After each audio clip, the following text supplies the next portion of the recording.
NEET question paper leak मामले में हज़ारीबाग के जिस स्कूल का नाम सामने आ रहा था, लगातार जिस स्कूल का नाम लिया जा रहा था, हम अभी उसी स्कूल में मौजूद हैं। और आपको बता दूं, इनके प्रिंसिपल जो एहसानुल हक सर हैं, वो एनटीए के सिटी कोऑर्डिनेटर भी हैं।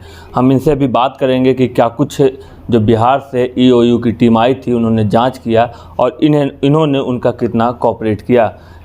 काफ़ी नीट क्वेश्चन पेपर लीक में आपका नाम आ रहा है, आपके स्कूल का नाम आ रहा है। कैसे देखते हैं, जब ईओयू की टीम यहाँ आई थी, उन्होंने क्या कुछ जांच किया था? जी, ईओयू की टीम 21 तारीख को करीब 1:30 बजे हज़ारीबाग पहुंची थी। उन्होंने यहाँ पे सारी चीज़ें जांच की, सारे सेंटर्स की जांच की और जो अनयूज़ पैकेट्स होते हैं, ट्रंक्स होते हैं, उनकी जांच की। हमारे यहाँ जांच हुआ, एसबीआई में जांच हुआ और जो सर्विस प्रोवाइडर कुरियर एजेंसी है, उनके यहाँ जांच हुआ। उन्होंने सारा जांच करके यहाँ से चले गए और सारा रिपोर्ट्स वगैरह लेकर के चले गए। अफसोस की बात यह है कि अचानक कल कुछ न्यूज़ चैनल्स में और कुछ अखबारों में किसी तरह का न्यूज़ आया, जिसने अभी ये अनुसंधान चल ही रहा है, अनुसंधान कंप्लीट भी नहीं हुआ है, लेकिन कुछ अखबारों ने और कुछ न्यूज़ चैनल्स ने हमारा नाम और हमारे विद्यालय का नाम सामने प्रेजेंट कर दिया, जो कि बहुत ही दुर्भाग्यपूर्ण है। ऐसा महसूस होता है कि जैसे ये एक कैरेक्टर असैसिनेशन किया जा रहा है स्कूल का और हमारा। आपके यहाँ आई थी, यहाँ पे जांच किया था उन्होंने, क्या किन चीज़ों की वो जांच कर रहे थे यहाँ पे? वो 2-3 चीज़ों की जांच करी थी।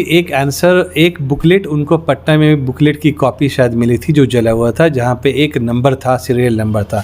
वो सीरियल नंबर इत्तेफाक से हमारे स्कूल में एक छात्र का आवंटित था, जिस छात्र ने यहाँ पे एग्ज़ाम भी दिया है। वो जांच कर रही थी कि वो आंसर बुकलेट वहाँ कैसे प्रोवाइडेड हो गया। तो अल्टीमेटली हम देखते हैं कि जब हम क्वेश्चन पैकेट्स रिसीव करते हैं तो वो 7 लेयर्स में कवर्ड होता है। हम वो बैंक से 5 तारीख को, जिस दिन एग्ज़ाम होता है उस दिन सुबह लेते हैं, और लेने के बाद वो ट्रंक जो होता है सीएस के 2 डिप्टी सीएस के एक एनटीए से भेजे हुए ऑब्जर्वर से उन सभी के संरक्षण में रहता है। और जब वो खुलता है डिजिग्नेटेड टाइम, एग्ज़ाम से 15-20 मिनट पहले, तो उस जब खुलने के समय CS, 2 deputy CS, 2 invigilator, NTA का ऑब्जर्वर और 2 परीक्षार्थी जो खुद नीट एस्पिरेंट होते हैं, उन सभी के सामने खुलता है और वो सभी गवाही देते हैं कि वो सारा ड्यूली पैक्ड था। तो जो टीम ईओयू की आई थी, उन्होंने कहा कि एक पैकेट जो मिला है, वो पैकेट जो इस तरह का होता है, जो टैम्पर प्रूफ होता है, जिसके अंदर में बुकलेट होता है जी। नॉर्मल हमारा प्रोसेस होता है, उसे कट करके हम लोग यहाँ उस क्वेश्चन पेपर्स निकालते हैं। तो ईओयू की टीम ने देखा कि उस पैकेट के अदर एंड में बहुत माइनर सा एक कट था, प्रिसाइजली कट था, और वो कट के बाद फिर वो पेस्ट किया हुआ था। ऐसा प्रतीत होता था कि किसी ने उसके साथ छेड़छाड़ किया है। अब छेड़छाड़ 3 तारीख को किया है, 2 तारीख को किया है, 4 तारीख को किया है, कब किया है हमें पता नहीं है। छेड़छाड़ को आप लोग नहीं पकड़ पाए, वो टीम आई वही पकड़ पाई? हाँ जी, एक्चुअली ये जो छेड़छाड़ हुआ, ये आम आदमी के पकड़ से बाहर की बात है। ये जो थी, नॉर्मली ये टेम्पर प्रूफ पैकेट होता है, इस पर छेड़छाड़ करना पॉसिबल नहीं होता है, इसे कैंची से कट करके ही अलग कर सकते हैं। तो वैसा कुछ प्रतीत नहीं होता था। तो वो जो टीम थी, उन्होंने इस तरह के कई केसेस वगैरह सॉल्व किया था, तो शायद उनको जानकारी होगी। ये यहाँ किसी के आंखों से भी गुजरा नहीं, वो पेपर ऑब्जर्वर की आंखों से गुजरा, वो पेपर कैंडिडेट्स की आंखों से गुजरा, लेकिन वैसा कुछ पता नहीं चला। बहुत माइनर सा कट था जिसपे किसी का नज़र गया नहीं। अच्छा, आप यहाँ के सिटी कोऑर्डिनेटर भी हैं, आपके यहाँ जांच होने के बाद आप टीम के साथ मौजूद भी थे। कहाँ कहाँ पर ईओयू की टीम गई थी, क्या कुछ उन्होंने और जांच किया था? हमारे यहाँ जांच होने के बाद टीम यहाँ से एसबीआई गई थी, जहाँ पे जांच हुआ।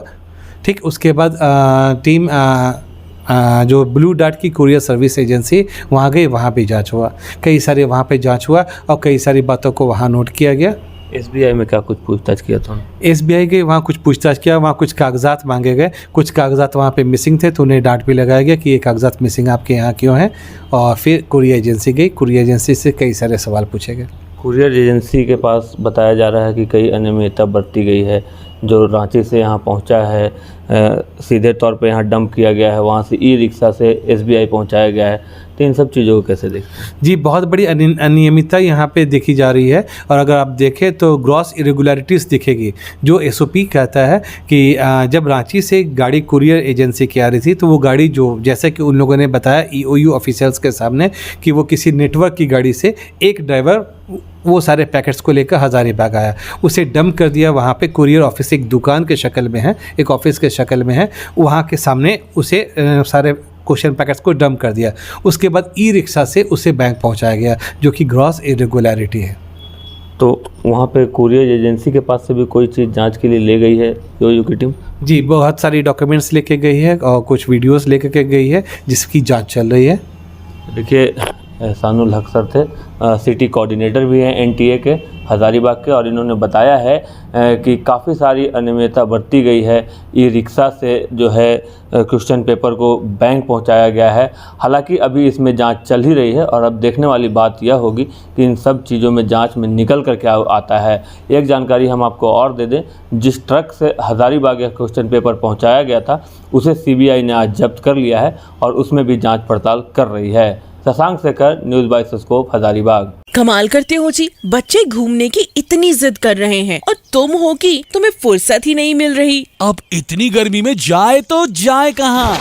इस गर्मी में मस्ती और फन का आ गया है परफेक्ट डेस्टिनेशन, वाइल्ड वादी, जहाँ है water park, bird park, flower park, trampoline park, amusement park, 250 feet लंबा, जिप लाइन और क्रिकेट स्टिमुलेशन का खूबसूरत नजारा। वाइल्ड वादी, 10 माइल चौक, रांची। वाइल्ड वादी यानी अनलिमिटेड फन और अनलिमिटेड मस्ती।